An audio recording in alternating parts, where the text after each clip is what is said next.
kanya upang sila man ay maligtas. Pero sadyang ganun na lamang ang kasamaan ng tao ng mga panahon na yon kung kaya sila ay sumapit doon sa paghahatol ng Panginoon. Doon po sa binasa natin sa Luke 17 kanina, ay, ako pa pala. Sorry. Ayan. Ayan, dito. Pakisyon na nga lang po. Ano. I mean, just as in the days of Noah, so, noong panahon ni Noah, no? Ganun din ang mangyayari sa pagbabalik ng Panginoon. Naniniwala po ba kayo na ang Panginoon ay babalik? Amen. At yung pagbabalik niya, yun po yung paghahatol sa atin. No? Sabi niya, doon sa kanyang pagbabalik, kung paano yung nangyayari ng panahon ni Noah, ay ganun din ang magiging mga tanda sa panahon ng kanyang pagbabalik. They were eating and drinking and marrying and being given in marriage until the day when Noah entered the ark and the flood came and destroyed them all. So, ang mga tao ay karaniwan, nagpapakasal, nagkakainan, naghahandaan, nagbibunyagan. Yung pang araw-araw natin ginagawa, di ba? Madalas, bumukbang tayo, di ba? O minsan naman, nasaan tayo? Nasa mga coffee shops, iinuman ng kape.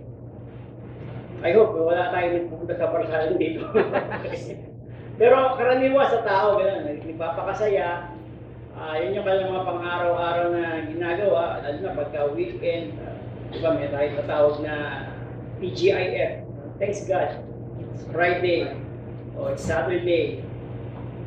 So yun yung mga panahon na hindi mo akalain na babalik na pala ang Panginoon. Eh, hindi naman, pareho-pareho din ang nangyari sa panahon ni Lot. Ayaw niya. Tulungan niyo na lang ako susunod.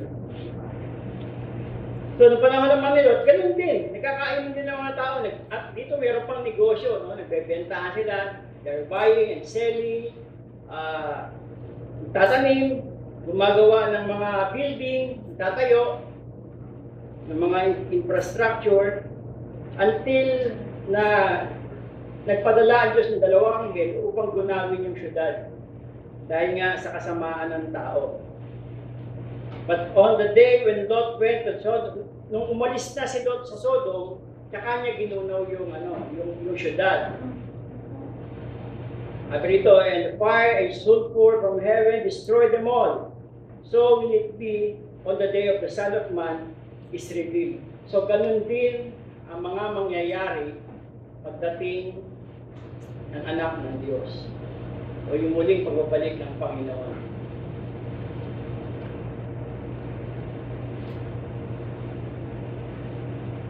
Delay. Sige po, pakitulog lang. Yung picture na lang natin. So yan po yung larawan ng larawan ng 2 tao ito. Magkaibang generasyon sila, pero pareho silang ama. No? Kumbaga, nabasa rin natin sa New Testament, sa Old Testament, yung karakter ng 2 yan, siguro mayroon silang pagitan ng mga 4 na henerasyon. Isa si Noah, yung gumawa ng ark. Nangaral siya. Ginawa niya yung ark sa loob ng 100 taon. So, napakahaba, no? Napakahabang panahon para magsisi ang tao. Pero ang ginagawa ng tao sa kanya ay inaalipusta siya o nire-ridicule siya. At ayaw siyang paniwalaan, pero patuloy siyang nangaral. Patuloy siyang nag-preach. Alam naman natin, siguro, pamilya kayo sa istorya, kung anong nangyari dyan, diba? Hanggang sumapit yung araw na umulan, bumaha, siya lamang at ang kanyang buong pamilya ang naligtas. Naman sa kabilang banda, si Lot naman, ganun din, natira siya sa isang syudad kung saan ay talamak din ang kasamaan ng tao. Mamaya tatalakayin natin kung paano nasabi natin masama at talaga kailangan gunawin ng Panginoon ang mundong yun. Ang tanging naligtas, panahon niya, ay yung kanyang dalawang anak. Siya at ang kanyang dalawang anak na babae. Naiwan yung kanyang mga manugang, naiwan yung kanyang asawa. Next picture.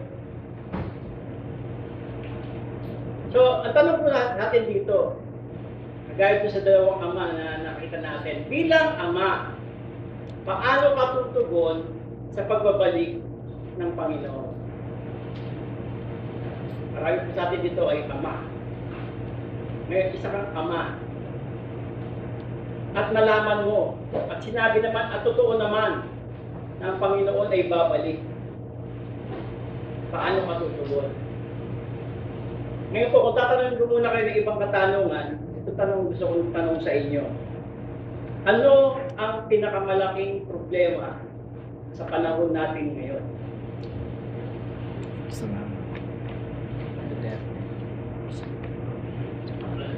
Meron pong natanong, corruption. Pero pagka tinanong mo yung ibang mga usually, pagka yung asawa mo, tinanong ka, no? Uy, meron tayong problema rito, o meron tayong kailangan harapin, gano'n. Ang sagot ay, ma, o pa. Ano yung sabihin nun? Ma, mali ko. Pa, pakiko, di ba? Nakakarinig na ba kayo ng mga ganun sagot? Ma at pa. Malay ko, pakiko. Pagka tinanong mo, ano pinakamalaking problema? Ma. Pa. Malay ko, pakiko. Actually, yun po ang laking problema natin. Wala tayong malay. Wala tayong alam. At wala tayong pakialam. No. We're not concerned. We are indifferent. We are ignorant. No? Dadating na ang Panginoon na. Pa. Kung dumating ang Panginoon nagdilubyo, di patay tayo lahat. Kasi yun ang pagkakaalam natin, di ba? Pero simula lang yun. Kaharap tayo sa hustisya ng Panginoon. Hindi mali yung akala natin na pagka ginunaw mundo, tapos na ang lahat, wala na. Meron pong pag-uusga. Gaya po na sinabi sa Hebrews 9:27, as it is appointed unto man to die once, and after this is the judgment. Nakatakda sa bawat tao ang mamatay ng minsan, at pagkatapos ito ay paghahatol. So, kapag ako po ay nagkakandak ng funeral service, madalas ko pong na-quote yun. Dahil ang akala ng mga taong pinapangaralan natin doon, ay pag nandun na sa huling hantungan, yun na yung huling hantungan. Actually, transition lang po yun. Meron pong kabilang buhay. Lahat ng tao ay mayroong kabilang buhay. Ang tanong lang sa atin, saan mo gugugulin ang iyong kabilang buhay? Ang iyong buhay sa kabilang buhay. Second Peter 2 verse 4 to 5 dati. So ito naman, na-mention na naman si Lot at si Noah sa Second Peter. For if God did not spare the angels when they sinned, but cast them into hell and committed them to chains of gloomy darkness to be kept until the judgment. Maging ang mga anghel, nung sila'y nagkasala, sila ay ginapos ng Panginoon at itinapon sa madilim na lugar kung saan yun ang impyerno upang ihanda sila sa darating na paghuhusga. Ang mga anghel po ay hatulan kung sila'y nagkasala. Tayo kayang mga tao, hindi kaya natin sapitin ng parehong paghahatol dahil sa kasamaan? If he did not spare the ancient world, but preserved Noah, a herald of righteousness, with 7 others, when he brought the flood upon the world of the ungodly. Maging yung kanyang mga nilikha noong araw, yung ancient world, no, ay Ginunaw niya. Pero pinreserve niya si Noah. In-spare niya si Noah. Sabi niya, Noah is a herald of righteousness. Yun nga, dahil herald, yung nagbibigay ng mabuting balita. So nangaral si Noah na halos hindi siya pinaniwalaan at ang tanging naniwala sa kanya ay yung kanyang pamilya. Kaya yung kanyang pamilya lamang ang siyang naligtas mula sa baha. Before makikita natin Genesis chapter 6 verse 9. Mamaya po babalikan natin yon. And then, next page please. Wala na yata ang battery ko natin. Karugtong po ng verse na yan, sa verse 6 and 7, if by turning the cities of Sodom and Gomorrah to ashes, he condemned them to extinction, making them an example of what is going to happen to the ungodly. Maging ang Sodom at Gomorrah ay isinumpa na maging abo at mawala sa mundo, ma-extinct, no? Upang sila'y maging halimbawa ng mangyayari sa mga taong walang Diyos, sa mga taong walang pananampalataya, sa mga taong walang kinikilalang Diyos. Kung ano yung mangyayari sa Sodom at Gomorrah, ganun din sa mga taong hindi kumikilala sa Kanya. And if He rescued righteous Lot, greatly distressed by a sensual conduct of the wicked. While kanyang iniligtas si Lot, isang matuwid na tao. Ako po yung una ko nabasa medyo nagtataka ako. Si Lot, righteous, matuwid na tao. No? Marami po sa atin ganyan. Matuwid dahil tayo ay iniligtas ng Diyos. Pero minsan yung pamumuhay natin ay hindi tugma dun sa pagkakaligtas sa atin. Itunurin tayong matuwid nung tumanggap tayo sa Panginoon dahil kumilala sa Kanya. Pero sa pamumuhay ko ay taliwas sa pagkakadeklara sa atin ng Panginoon. Pero tayo matuwid. Pupunta ka lang ito, worry. Pero may consequences. Makikita po natin mamaya yan pagtapo po ng ating story. Sabi rito, Lot is greatly distressed by the sensual conduct of the wicked. Labis siyang nababagabag dahil sa mga kalaswaan ng mga taong masasama. Kasi doon siya nakatira, nakikita niya yung kasamaan. So, ganun din tayo, di ba? Nakatira tayo sa mundong ito, nakikita natin ang kasamaan. Pero, ano ba, kagaya ba tayo ni Noah na nangangaral ng mabuting balita upang ang tao ay magsisisi? O kagaya tayo nito na napapagabag lang, pero wala tayong ginagawa. Sa halip ay we compromise. Namumuhay tayo kasama ng mga tao ito na kung saan nababagabag tayo sa kanilang pamumuhay. So in the days of these two fathers are the days of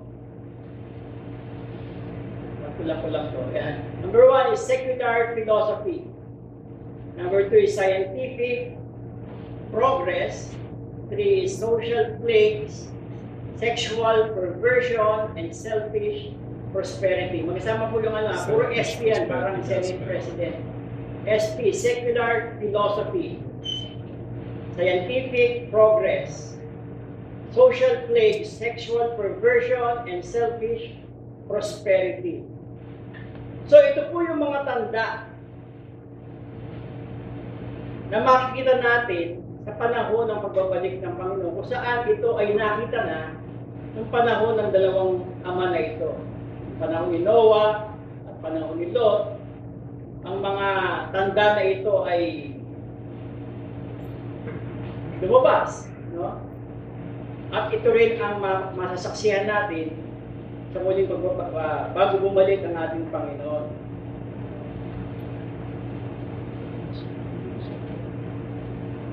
So, let's go to secular philosophy. Balik tayo ng isa. Isa pa. Yun. In Genesis 6 verse 4, ito po yung panahon ni Noah, Genesis. Okay, the Nephilim were on the earth in those days and also afterward, when the sons of God came into the daughters of man, and they bore children to them. These were the mighty men who were of old, the men of renown. When you say secular philosophy, secular means makamundo, no? Worldly. And philosophy means, it came from two words that says, philo is love, and Sophie or Sophia is wisdom. So secular philosophy means worldly loving of wisdom. Kaya kung Sophia pangalan mo, wisdom ka. Kung Philip ay pag-ibig. Pag-ibig sa makamundong katalinuhan o karunungan. So, nung panahon po nila, uso na yan. Kaya kami meron na tawag na men of renown. Pag sinabi mo natin men of renown, yung mga taong gumagawa ng kanilang pangalan. No? Sabi yung panahon na yan, may mga Nephilims. Yung Nephilims, yung mga giants ng araw. So, medyo, ito pong mahirap ipaliwanag ito dahil may iba-ibang konsepto ang mga Bible scholars patungkol dito. Yung Nephilim ay, ang root word niyan ay fallen o mga natalo, mga bumagsak, siguro ito kung ibig sabihin. Pero mga higante sila, mga giant sila. Nandun na sila nung panahon na yon. Sabi dito, and when the sons of God came into the daughters of man. So, ang konsepto rin ng mga Bible scholars, sila yung mga sons of God. Sila yung mga fallen angels. At nagkaroon sila ng intermarriage with human beings. Kung titignan natin ngayon, parang napaka-imposible. Possible lang mangyari yan. Ito kasi ang mga fallen angels are spirit being. Spirito sila, wala silang laman. So para makakaroon sila ng sexual relationship sa babae, kailangan sila mag-possess ng ng katawan ng tao, ng lalaki. So possibly, may mga pinoses sila ng tao. No? So isa pong isang idea yon. Meron naman nagsasabi na na yung mga sons of God, ito po yung lineage ni Seth. Diba, may anak si Eva, si Adan, si Cain at si Abel. Pinatay ni Cain si Abel at lumaya tama ba ako? Pinatay ni Cain si Abel at lumaya si Cain. At nagkaanak muli sila si Seth. So yung mula rin kay Seth, yung lineage na yun, yung mga yung mga nanatiling mananampalataya. Samantalang yung lahi ni Cain, umalis sila sa presensya ng Panginoon. So, namuhay sila na worldly, walang kinikilala ng Diyos. No? At siguro, dumami yung lahi ni Cain, at yun namang lahi ni Seth, ay nagkatagpo. So, ang tinatawag na Son of God, ay yung nasa lahi ni Seth. And the daughters of men, yun naman yung nasa lahi ni Cain. So parang parang yung Christian, they equally yoke together with unbelievers. Kaya Kristiyano ka, born again ka, tapos nagpakasal ka sa hindi mananampalataya o sa hindi kumikilala sa Panginoon. So, at dahil doon, nagkaroon ng mga they bore children to them and they were the mighty men who were of old. Naging malalakas sila. Ay, siguro panahon na ang mga tao may influensya, siyempre malalakas, di ba? Malalaki. So, kasi naman ngayon, di ba, yung mga basketball player na matatangkad, medyo ma-influensya sila. Siguro mga level din yun. Pero sa panahon natin ngayon, pag sinabing men of renown, ito yung gumagawa ng pangalan nila sa kanilang sariling darangan. At marami tayo nakikita niyan sa social media, di ba? Kung saan magaling magbenta, magpatayo ng kumpanya, o dating mahirap, lumaman. So, may influensya. They are men of renown. No? O di ka masyadong sumikat, ay artista. So, kapag sila nagsalita, pinakikinggan sila dahil sa kanilang influensya, dahil sa kanilang narrative, dahil sila ay mighty men. So, yung kanilang mga philosophy ay tinatanggap ng tao. Tingnan po natin sa panahon natin ngayon na marami ring mga secular philosophy na tinatanggap natin mga Kristiyano. Marami na iimbentong salita, tataga, na ipinamumuhay natin. Bigyan ko kayong halimbawa, huwag naman tayo masaktan. Madalas narinig ngayon yung trust issue. Ewan ko saan hango yun. Bagay, talaga naman pagka pinakinggan mo, medyo nakakatalino eh. Di ba? Trust issue. May trust issue ako sa boss ko eh. Ngayon ikaw, parang gusto mo makarelate. So may trust issue ka na rin. Para lang magamit mo yung salita. Yung kataga. Di ba? O di kaya naman, hindi mo naman ginamit sarili mo. Tinignan mo yung ibang tao, may trust issue yan. Di ba? Ano yan? Kasi nyo ba yun? Ano pang mga... Well, I'm not against those vocabulary, no? Of course, nakakadagdag sa... O napapangalan, nalilabel yung ating mga gusto sabihin. Pero minsan, wala ka naman noon, nagkakaroon ka tuloy dahil gusto mong makarelate sa secular philosophy. Kunwari, yung narinig ko yung pet peeve, no? Ano nga ba yung pet peeve? I'm not against the word. Kinasaran. Tama ba? Ayan yung mga kabataan, nakakarinig na. Pet peeve. Matanda ba yun? Pet peeve. Pet peeve. P-E-P. Anong kinakaasaran? P-E-P. Iwan yung lang spelling mo. Ibig sabihin no, pag sabi meron kang pet peeve, meron kang hindi nagugustuhan, kinaiinisan ka. Halimbawa ay nasingitan ka sa pila. Isa ka lang naman na singitan. Naging pet peeve. Alam mo, ayaw sa tao yung sumisingit sa pila. Di ba? Yung sumisingit sa sa linya. Well, of course, nakita mo na kung ano yung tawag doon sa ganung damdamin. Kaya lang minsan wala ka namang ganung damdamin. Para lang makarelate ka, meron ka na rin ganun. Kahit balik tayo sa trust issue, alam ko meron.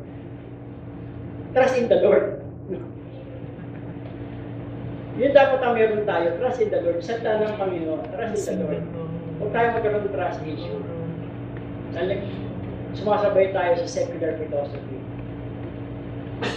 So, kita nyo, yung panahon ni Noah, ni Lot, meron ng gano'n.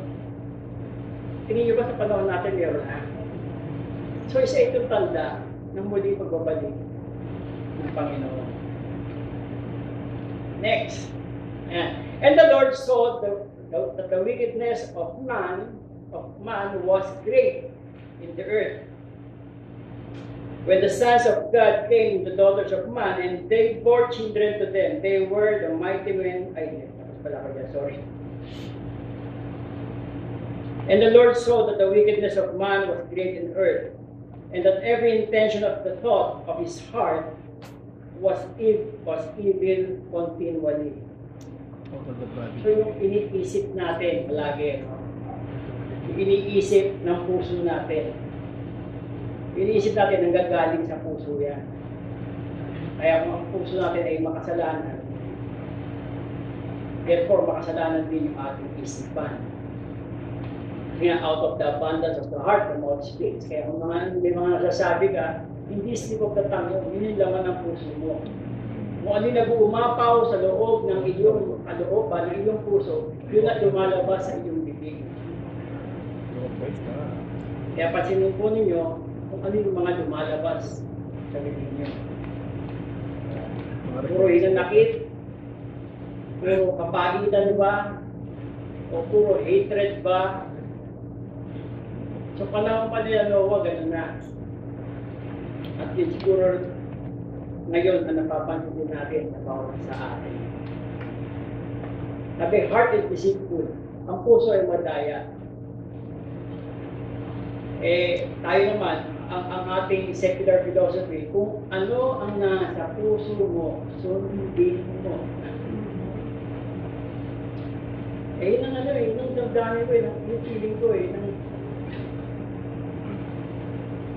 daya po ang puso. Kaya dapat po, ang sinusunod natin ay yung prinsipyo ng Panginoon. Amen. Huwag yung puso natin. Sukatin natin. Ngayon, kung ang puso mo ay puno-puno na salita ng Panginoon, malamang yun nalalabas sa'yo. Yung laman ng puso. Diba? Yun yung prinsipyo ng ng repentance. Kung yung repentance, hindi yung pagsisisi, ay sayang, hindi ko natayaan. Hindi po yun ang pagsisisi. Sayang naman. Ang pagsisisi ay pagbagong isip. Pagtalikod sa kasalanan, at papalitan mo yun. Hindi basta tumalikod ka lang. Ang tendency mo, baka pag-ikot mo, 360 degrees hanggang pa ulit. Diba? Kundi meron kang aalisin at meron kang papalitan. So yung mga prinsipyo mo sa isipan mo, itatanggalin mo, papalitan mo ang salita ng Diyos. Dahil yun ang tamang principle. Yeah. So, guess nyo? Amen. Right. Alright. Next. Scientific progress. Likewise, just as it was in the days of Lot, they were eating and drinking, buying and selling, planting and building. So even in the days of Noah, meron na scientific progress. At hindi naman masama yung scientific progress. Kaya nga nabuo yung Noah's Ark eh. Dahil na-invento yung mga chisel, na-invento yung mga itak, naglagari, yung mga bakal na pang-tabas, Pako. at na-engineer na maigi yung yung Noah's Ark. Bunga ito ng scientific progress ng mga tao ng panahon na yun. Hindi ako nagkakamali, naka-invent yung mga tools na metal tools ay sito balkain. Okay? So, ginagamit ng tao yung mga progress na yun, yung mga kaunlaran na yun. Ganyan din naman, sa panahon bago dumating ang Panginoon, ay maunlad na rin ang ating scientific progress. Look at the AI. Hindi mo na kailangan punta ng doktor. AI mo na lang. Sakit yun ko, kaya post nito. Diba? Aha. Hindi kailangan pumunta ng library para mag-research. Anong meaning Yung nito? assignment mo. Ano ba ang formula? Ay, isa na ito'y progreso. Pero saan natin ginagamit yung mga yung progress? Tama ka. Gawa ka na assignment, para lang may sabutan, gagawin naman ng AI, pero hindi mo naiintindihan. Essay. S. Oo. Hindi mo naiintindihan, hindi mo mapapaliwanag siya, wala ka natutunan.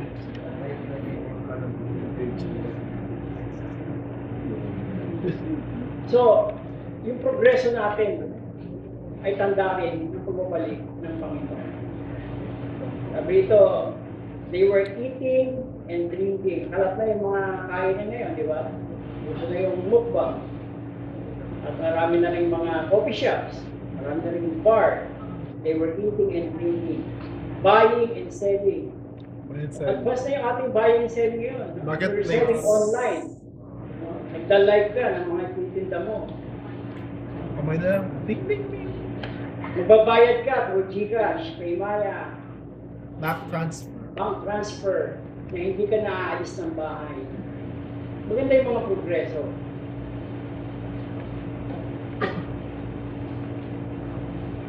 Pagtanim tayo, kapag tayo ng mga building, sa China ngayon parang 18 weeks lang nakapagtayo sila ng building. Yung nga lang, made in China. Diba dito, kabila-bila yung mga natayong building. Nung araw, nakatira ako sa Tondo. Yung bahay doon, pagka meron kang second floor, mayaman ka na. Second floor bahay namin eh. Tapos, ngayon pag pumunta ka rin sa kalye namin, yung bahay na lang namin na second floor. Lahat fourth floor na. No? 50 square meter, pero ang tangkal ng building. Tower. Kasi dumadami yung tao eh, no? Ang expansion hindi pag ganun eh, kasi siyempre sisipin sa eh.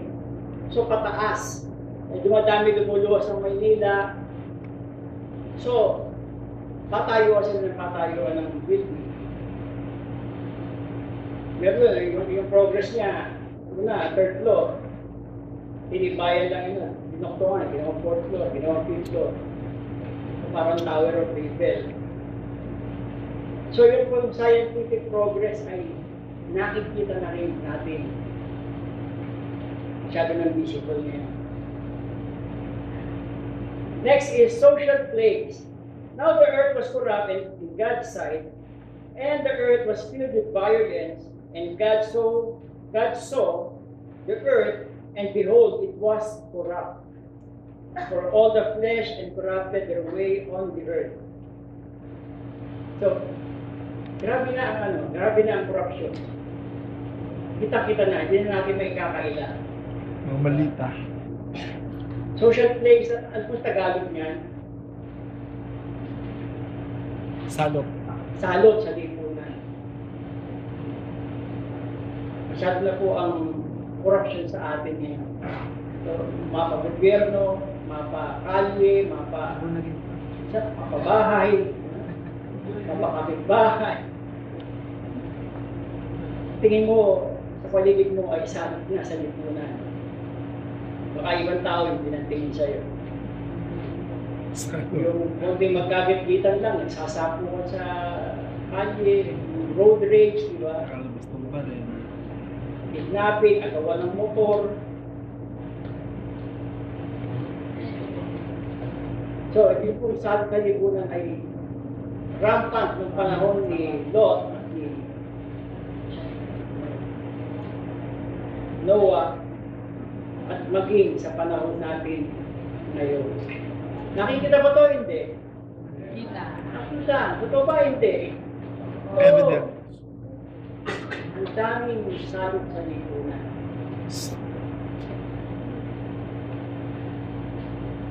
Sexual perversion. Genesis 6:1 and 2. When man began to multiply on the face of the earth, the land and face of the land, and daughters were born to them, the sons of God saw the daughters of man were attractive, and they took as their wives any they chose. So guys, sabi ko kayo na, yung linya ni Seth, yung patuloy na sons of God, yung daughters of men, yung nasa linya naman ni Cain, tumalikod na sa Panginoon, at sila ay muling nagtagpo. At itong mga tao na to, they took as their wives any they chose. So wala nang pinipili. Mapakasal ako, sino gusto pakasal. Ang pagpapakasal na yon ay hindi pagsunod sa hindi pagsunod sa tuntunin ng Panginoon, kundi dahil gusto mo lang pakasalan. Dahil gusto mong pakisamahan, dahil nagandahan ka, na-attract ka, hindi na nagiging batayan, no? Hindi na yung salita ng Diyos, hindi na yung utos ng Panginoon. They took as their wives any they chose. Kung sino mapili niya, kung sino maganda. Kung pala, hindi pala totoong babae na pili mo. Maganda lang. Yari. Pero, pinili mo pa rin. Diba? So, magpapakasal. Kumbaga, kabi-kabila naman, of course, sorry, doon sa mga ikakasal, di ba? Pero, tanda iyon na Panginoon ay babalik. Oh, Lord, naman ngayon, ikakasal natin next year na. Pero, hindi natin, kailangan natin ipangaral ito, kailangan natin malaman yung mga tanda na magbabalik ng Diyos.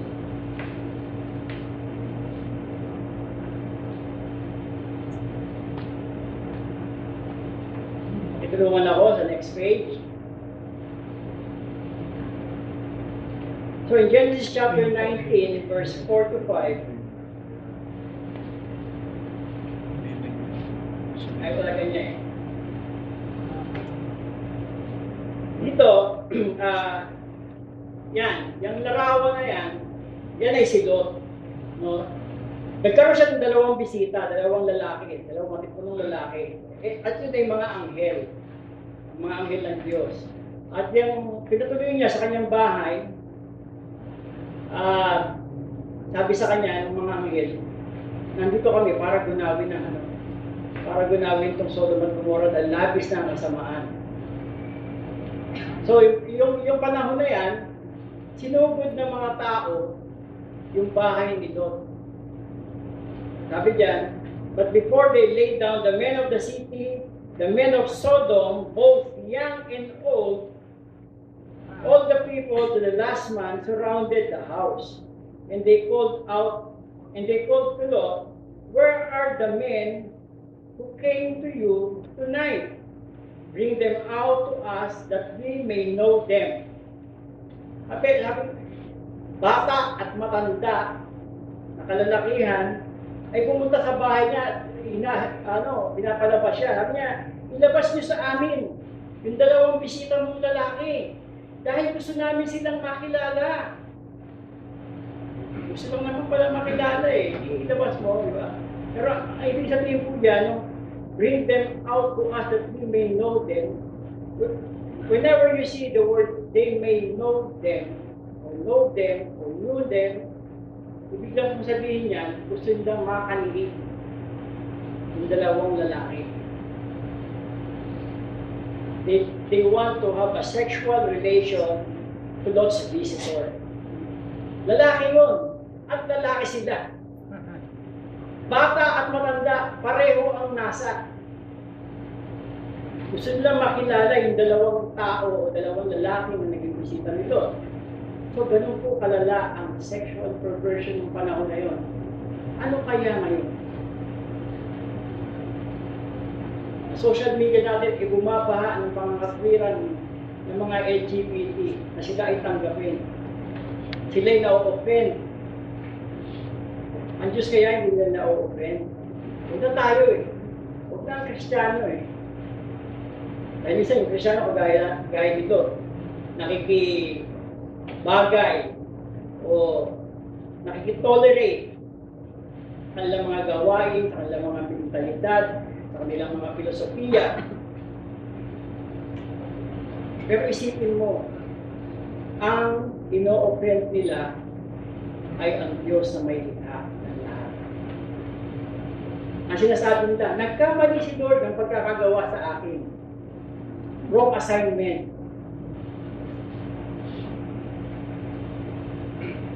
Ang tao ko pagka ayaw sa kalooban ng Panginoon, may sariling kalooban. Ito gusto kong kalooban ko. Ito feeling ko. Babae ako.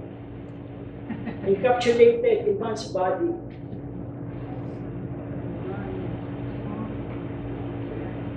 At yun nasa nila, bring them out to us that we may know them. Sexual perversion. In Genesis 19, verse 6 to 8, Lot went out to the men at the entrance, shut the door after him, and said, I beg you, brothers, do not act so wickedly. Behold, I have 2 daughters who have not known any man. Let me bring them out to you, and do to them as you please. Only do nothing to these men, for they have come under my shelter of my roof. Kaya huwag kayong gumawa ng kasamaan, mga kapatid. Sabi ni Lot sa kanyang mga kababayan sa syudad.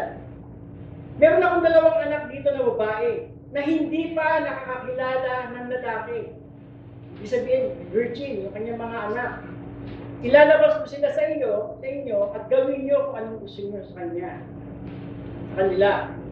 Huwag nilang galawin yung bisita ko. Masyadong tawag dito, hospitable si Lot. Bibigayan lahat sa kababayan at para lang huwag magalaw yung kanyang bisita.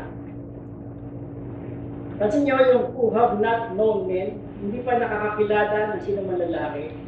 Pero kung dalawang anak niyang babae, meron na mga ikakasal na sila. No? They are engaged to be married. Next is selfish prosperity.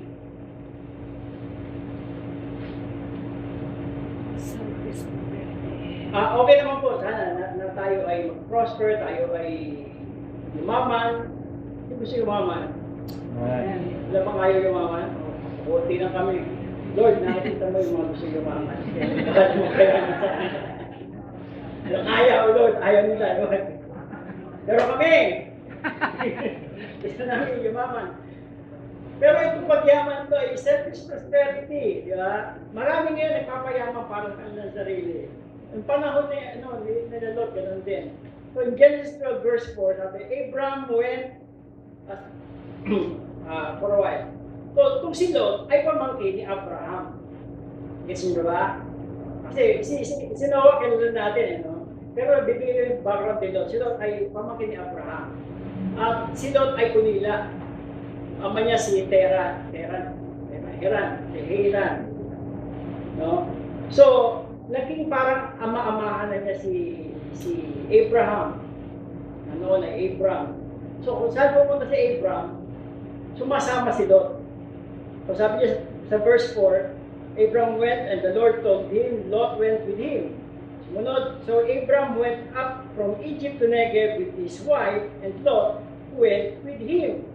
In 13 verse 5, now Lot was moving about with Abraham, also at flocks and herds and tent.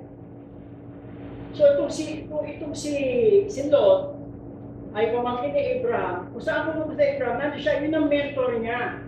No? So maganda na meron kang mentor. Dapat may nagme-mentor sa'yo. Meron kang sinusundan. Meron kang tagapayo.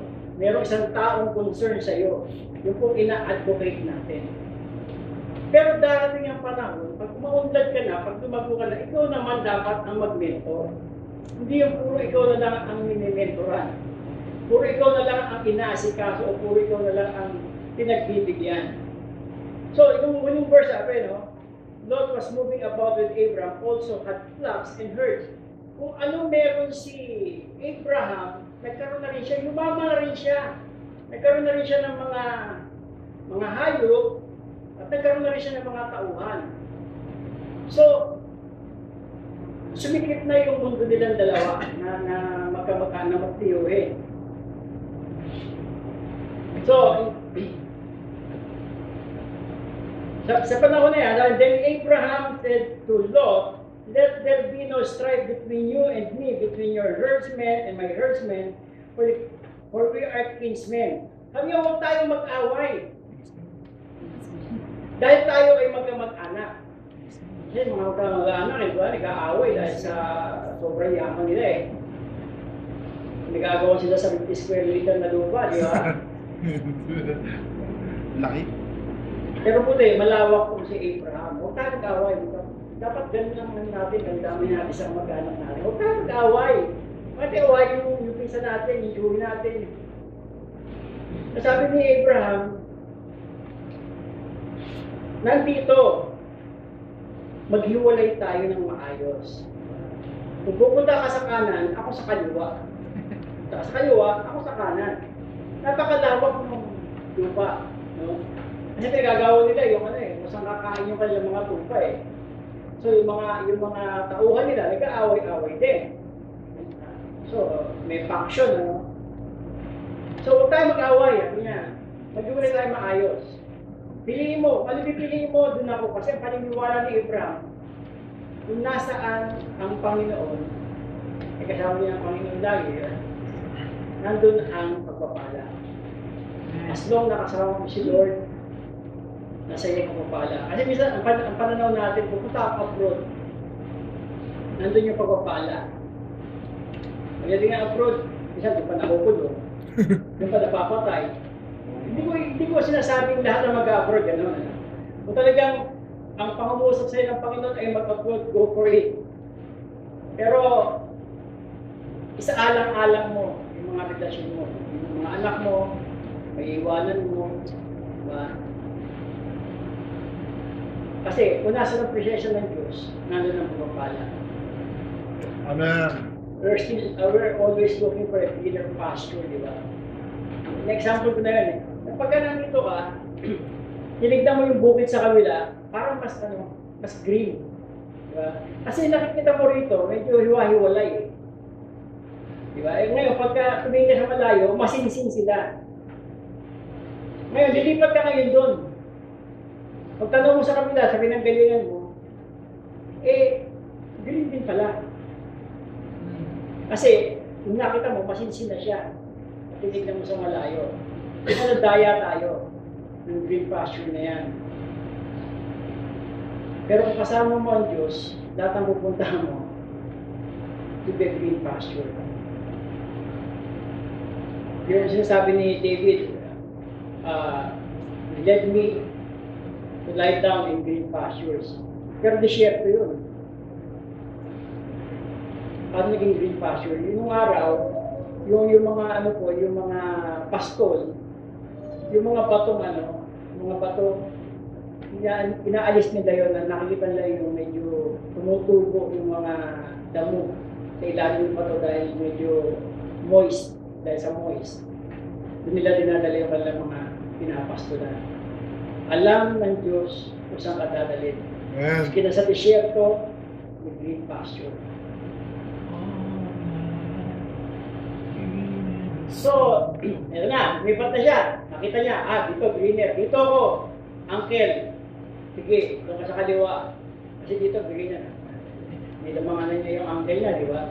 Tapos pagkagabi dito, may kumukutik kita, may patay simbing mga ilaw. Ibig sabihin, may buhay dito, may syudad. Nakikita niya, pagkagabi, yung Sodom. So, ang tao, hanggang makuha na niya yung tiwala ng tao. Yung una, nagtayo siya ng tent sa labas ng city, Sodom. At lumipas, lumaon, naging city official na siya. He was sitting at the gate. Nung araw, pag sinabi you are sitting at the gate, isa ka sa mga konsihal ng bayan. So meron na siyang ranggo, no? At siya ay pamilyar na. Alam nila kung saan alam nila mga tao kung saan yung bahay nila, di ba? Pagkakita nakatira siya, si Enzo. Yung pagkipo mo sa kanan, yung unang tindahan makita mo. So kilala ka na, di ba, sa lugar nyo? At meron na siyang same values with them. Kaya nga, sabi niya, ito yung mga anak ko, bahala na kayo sa kanila. Sinakripisyo na niya yung kanyang mga anak. Alang-alang sa pag-asenso. That is selfish prosperity. Oh, sorry. Pakibalik po sa I rather believe by my own family than by other people. Diba minsan sasabi niya sa akin, buti pa yung mga kaibigan mo. Mas mahal mo. Mas pinaniniwalaan ka. Pero kami pamilya mo, yung mga ama bang gano'n? Diba na hindi maiwan-iwan yung kaibigan, pero iiwanan yung pamilya. Para makapag-good time sila. Dito, I rather believe by my own family than by other people. Huwag yun na akong paniwala ang lahat. Basta yung pamilya ko naniniwala sa akin. Dapat ganun po tayo mga ama. Amen.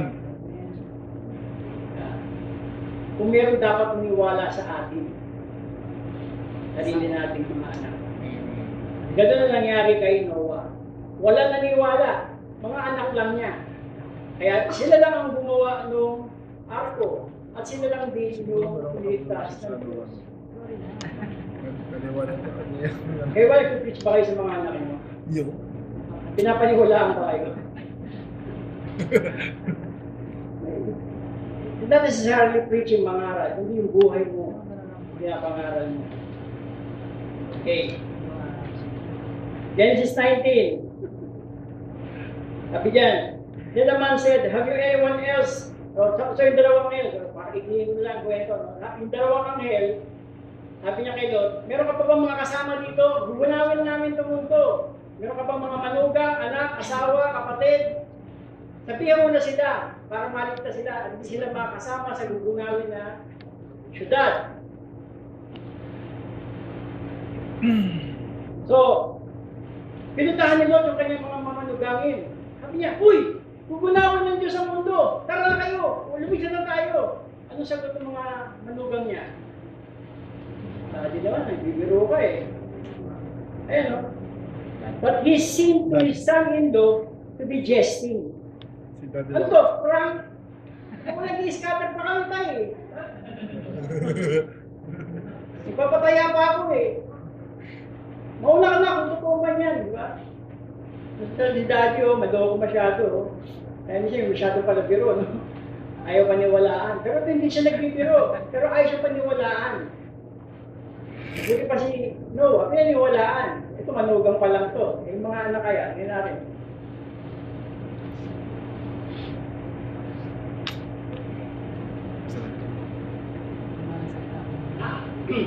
So, sumapit ang umaga, gunawin na yung Sodom at Gomorrah. No? Take up your wife and your 2 daughters. So, hindi sumama yung mga manugang. Sinama lang niya ang kanyang asawa at yung kanyang 2 anak. Lest you will be swept away in the punishment of the city. And they brought them out and said, escape for your life. Do not look back. Sabi niya, iligtasin yung mga sarili, huwag kayong lilingon. Pag lumingon ka, akin ka. Sabi ng demonyo, pag lumingon ka, akin ka. Huwag kayong lilingon. Pero yung asawa ni Lot, siguro pinalito at naniniwala sa kasabihan, ang hindi lumingon sa pinanggalingan ay hindi makararating sa paroroonan. So, lumingon siya. Sabi niya, yung Tupperware ko. Yung plancha. May iwan. Yung plancha nakabaksak. At siya ay naging pillar of salt. Nabi na nga, feeling mo, lumingon. So, ang nakaligtas lang, yung kanyang 2 anak na babae. Genesis 19, Now Lord went up the Zoar and lay with the heels of his daughters. O, ito na. Nagtago sila sa kuweba. Kasama lang ni Lot ay yung kanyang 2 anak na babae. At itong mentalidad ng kanyang anak na babae, 2, sabi niya, our father is old and there is not a man on earth who come in us after the manner of all the earth. So to rephrase, nako, sister, wala nang lalaki dito. Yung tatay na lang natin. Lasingin natin si tatay para madugtungan yung kanyang dahi. All na kaligtasan naman, di ba? Ang daladala mo, alak. Nag-isip ako saan galing yung pinanlasing, di ba? Pinanlasan ng Panginoon mula sa pagkakadilubyo. Dala-dala mo, alak. Hindi mo ng tubig. So, nilasing na si tatay. At yun, nagkaroon ng Ammonites at Moabites. Yung galing yun. Yung sa mga anak na apo niya. Yung mga Anak niya, at the same time, apo niya, di ba? Do not sacrifice your family at the altar of success. Mayaman ka nga. Richard. Pero yung pamilya mo naman, yung asawa mo, naging asin. At yung 2 anak mo, na pariwara. Yun ang kapalit ng pagiging ang tawag kay Lord, compromiser. Compromise. Alam niya yung masama. Nababagabag siya sa masama. Pero wala siyang ginawa. So in the days of two fathers, there are the days of secular philosophy, scientific progress, social claims, sexual perversion, and selfish philosophy. Pero ito pinakamagandang mayroon yung panahon na yun. There's solo preaching. Sa kabila ng mga masamang nangyayari sa mundo, panahon nila ay mayroong pangangaral. So in 2 Peter chapter 2, verse 5, if he did not spare the ancient world when he brought the flood into the ungodly people, but protected Noah, a preacher of righteousness, and 7 others. So si Noah, panahon niya nag-preach siya. Nangaral siya. So makinig o hindi ang tao mangaral ka. Amen. Alang-alang sa iyong pamilya. Kung ikaw ay ang manantahanan, gawin mo ang dapat gawin. Huwag tayong tumulad kay Lord na, oo, nababagabag dahil mali yung nasa pag-aplika niya, pero wala siyang ginawa. And if you rescue the righteous Lot, greatly distressed by the sensual conduct of the wicked, for as the righteous man lived among them day after day, he was tormenting his righteous soul over their lawless deed that he saw and heard. Then the Lord know how to rescue the godly from trials. Huwag kayong matakot mangaral o lumaban sa kasamaan. Pagkat alam ng Diyos kung paano niya ililigtas ang mga matuwid na tao. Si Lot ay matuwid, bagamat ang kanyang gawain ay hindi. So tayo na siguro dito, tinuring tayong matuwid. Tinatawag tayong matuwid dahil tayo tumanggap sa Panginoon. Dahil tayo sumampalataya sa Diyos. Kaya huwag tayong matakot na magsalita laban sa kasamaan ng mundo. So nakikita natin na ang pagdating ng Panginoon, hindi ko siya sabi ngayon o bukas sa makalawa o sa 5 taon from now. Nobody knows. Sabi naman sa Matthew 24 yan, di ba? Na wala nakakaalam na pagdating ng Panginoon. Pero yung mga tanda, at kung ikaw ba ay handa. It doesn't matter kung kailan, pero kung abutan ka, okay nga kung mga 2 years from now mangyayari, wala na kami noon. Wala na tayo noon. Kaya lang yung mga anak mo, diktado yan, ako mo. Yung mga bata ngayon, sila na yung matanda pagdating ng panahon. So hindi tayo magkakasya, hindi tayo magkakasya dun sa nababagabag ka lang sa mga nakikita mo. Kaya, akin pa-compromise ka na lang. So yun po ang tanong sa ating mga tatay. Ano ang pagtugon mo sa pagbabalik ng Panginoon? Of course, lahat tayo, gusto nating maligtas ang ating mga anak. Gusto nating hindi sila mapariwara at hindi sila sumapit sa mga consequences na nangyari kay Lot, kanyang mga anak, kanyang asawa, sa kanyang pamilya. Sabi niya sa Matthew 7:11, if you, being evil, know how to give good gifts to your children, how much more will your Father in heaven give good things to those who ask Him? Tayo mga ama, nais natin bigyan ng ating mga anak. Magandang buhay, magandang regalo, magandang kinabukasan. Alam natin yun. Gusto natin yun. Ano pa kaya ang Diyos Ama? Upang bigyan tayo ng mabubuting bagay kung tayo ay humihingi sa Kanya. So, doon tayo magpasimula. Humingi tayo sa Panginoon. Hilingin natin ang mga bagay na tamang ibigay natin para sa ating mga anak at sa magiging anak pa. Ay ko'y manalangin. Panginoon, marami pong salamat sa iyong mga salita.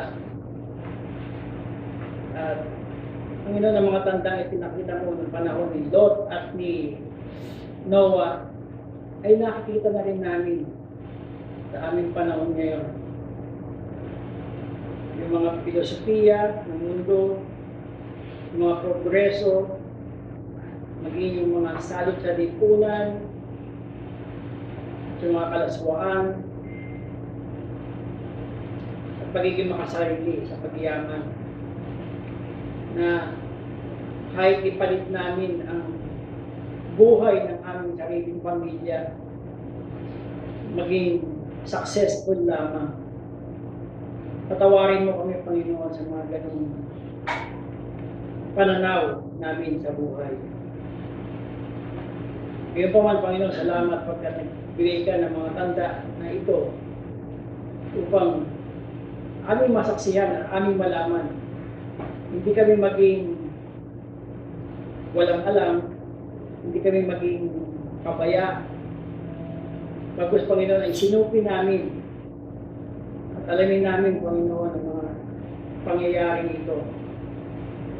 Upang kung ito man ay dumating anumang oras, ay handa kami, Panginoon, kasama ang aming mga sariling pamilya, na walang mapapariwara, walang mawawala, walang maiiwanan, Panginoon, sa aming mga mahal sa buhay.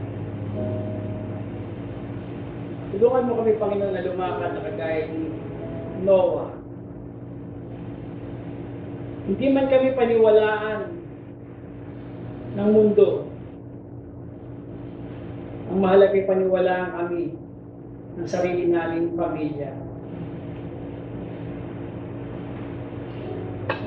Ngayon pa man, Panginoon, salamat pa rin. Kabila ng aming mga pagkukulang, ng aming mga kasalanan, ng aming mga pagkasawalang bahala, ng aming mga indifference and ignorance, iniligtas mo pa rin kami.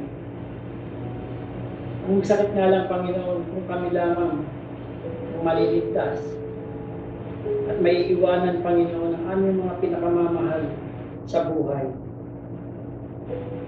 Aming asawa, aming mga anak. Mga Panginoon ay hindi matulad ang aming mga bukas sa mga pangyayari natin na sa buhay ni Lot.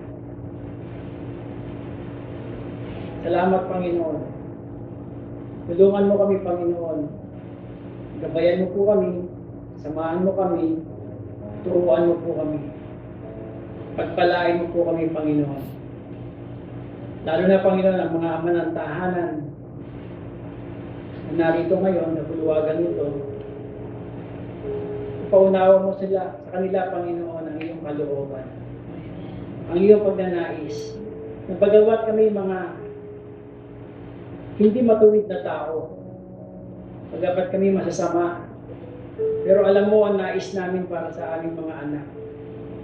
Alam mo ang nais namin para sa aming mga pamilya. Meron lamang kaming dapat gawin, Panginoon. Ito ay hilingin sa iyo ang iyong kalooban. Purihin ka, O Diyos. Ito pong aming dalangin sa ngalan ni Jesus. Amen.